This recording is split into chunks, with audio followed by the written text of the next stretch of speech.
Hey everyone, welcome back to this week's edition of the Maconi Setup Shop A-Fix Tutorials. This week we are looking at the monstrous Pocono Raceway, known as the Tricky Triangle, so strap in and let's get to it. Been looking forward to doing this video for a little bit. Pocono is one of my favorite tracks that I've gotten to race on this game, and I will admit I much prefer the old layout with the old Cup cars. It was had a lot more character, a lot more bouncier, and the grip strip in 3 was incredible. But I've had a lot of success here at this racetrack too. Not so much in the next gen car, but I feel like I have a lot of insight that I can offer you guys. So I've been excited to do this one for a while. This first lap here on old tires, I kind of missed it in one, kind of missed it in the tunnel turn. As you can see, we're going to get a lot lower, but we're going to talk about everything here. As always, shifting. I've been shifting into 5th gear on the front straightaway here, as you just saw me blip. That the difference between solo car and the draft, again, it's a big racetrack.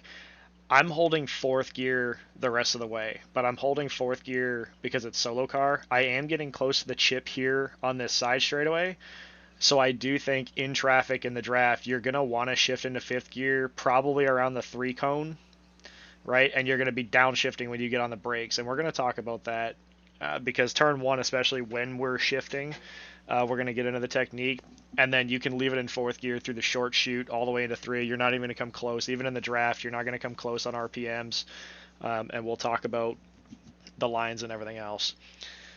So coming off of turn 3, it's important to try to get a nice straight exit. You want to carry as much momentum as possible because this is a really long straightaway, okay? We're going to grab 5th gear when appropriate, and then as you're braking to go into turn 1, I'm trying to use this first cone as a reference, okay? Not as big of an arc, but you do want to get down to the yellow line as soon as you can.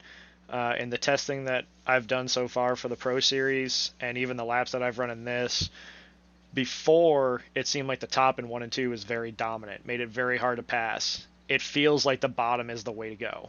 Okay, going into the tunnel turn, same thing. Right around that last cone, I call it the 1 cone because there's only 1 cone on there. Little brake. In traffic, you're going to need to use the brakes a little bit more, but you want to get down to that yellow line as soon as you can. There's just a different amount of grip down there. You want to get to it as soon as you can. And then in 3, a little more of an arc. As you can see, you're trying to hit like a late apex. You want to get down to that yellow line, but it's a later apex. You carry more corner speed, and it allows you to come off the corner with a straighter trajectory so you can keep less wheel in it. Okay, this is more the arc that I'm talking about. That white box right there that we just passed as I was starting that sentence, that's a reference point that I feel like you guys can use to get back in the gas. Believe it or not, I sometimes look for that, especially in the truck. I know it's bogged down, a lot more bogged down than this, but in this car, I feel like if you're waiting until that box, you're not rushing the throttle, and you're going to eliminate the wheel spin. You still want to be smooth because you're accelerating in 4th gear, and there's still quite a bit of RPMs, but I feel like it's a really good reference mark. Okay, here's that arc in 3 again, nice and smooth. Look at my wheel input, right? There's hardly any wheel input. I would call that maybe 1130 on the wheel. Okay, that's what you're aiming for to get off at turn 3. Because if you're fighting it and you have a lot of wheel input coming off of 3, 2 things are going to happen. 1, you're probably in the gas way too early, carrying way too much speed, and you have a one-way ticket to the outside wall. Or you're rushing the throttle with that kind of wheel input, you're going to get really loose. Either way, both are a recipe for disaster because you're going to kill your momentum down the straightaway, and everybody's going to have a monster run. Okay, when we do the in-car, we're going to do a couple laps. As you can see, I only did 5 laps here because this track is so big. Just trying to keep the videos within reason, give you guys as much information as possible. I feel like I've touched on just about everything that I wanted to in terms of the lines and the technique on how to get around here.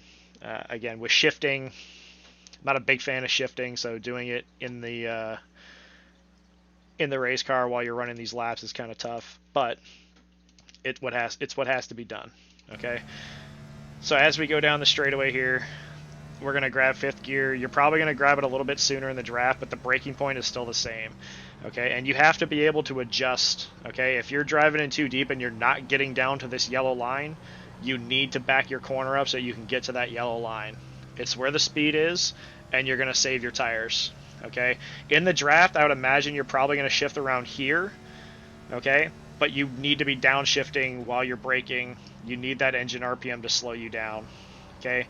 As soon as you get on that yellow line, you can just feel the difference in grip. As the run goes on, just try to be a little smoother with the throttle.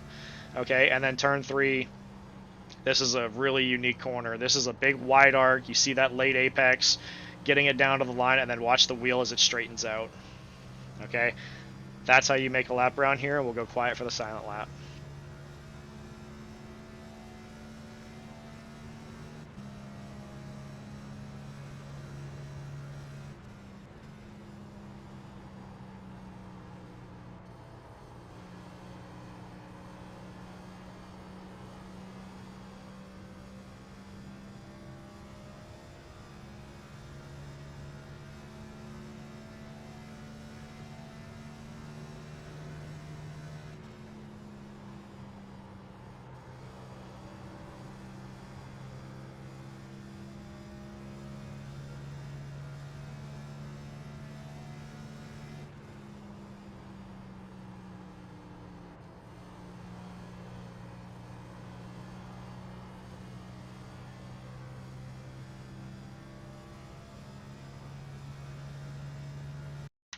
Okay, guys, a couple things I want to touch on real quick. With these videos I'm doing, I'm just doing it straight from the iRacing website. I'll click on the schedule, go to test drive. So the weather is dynamic. Okay, as you can see, my lap times got faster. When I first started, the sun was out. Granted, colder tires, not as much grip. But as the clouds roll in, the car progressively gets faster. Okay, don't look too much into the times. It's more about the technique. The technique doesn't change. Okay, everything that I'm doing is the same. Another important thing I want to touch on is when you're getting back into the throttle here, it's very important to be smooth. If you're rushing the gas and you're stomping on it, especially off of 1 and 3, you're going to just light the right rear up. Okay, so it's important that when you do pick the throttle up, pick it up initially, right? Maybe half, 3/4, and roll into it. When you feel comfortable that you can get full throttle, by all means go for it. But you don't want to go from 0 to 100%, especially here. The car will get light, it will want to spin out, and you're going to have to do a lot just to keep it straight. And when you do that, you're going to lose a lot of momentum. Okay, that should just about do it for this week's video. If you guys have any questions, comments, or concerns, as always, please leave a comment down below. I am more than happy to help throughout the week. If you find that this video was helpful, please consider leaving a like. And as always, if you're not already subscribed, make sure you hit that subscription button and ring the notification bell so you can see these videos every Monday when they're posted to the Maconi YouTube page. All right, guys, best of luck, and we'll see you on the track.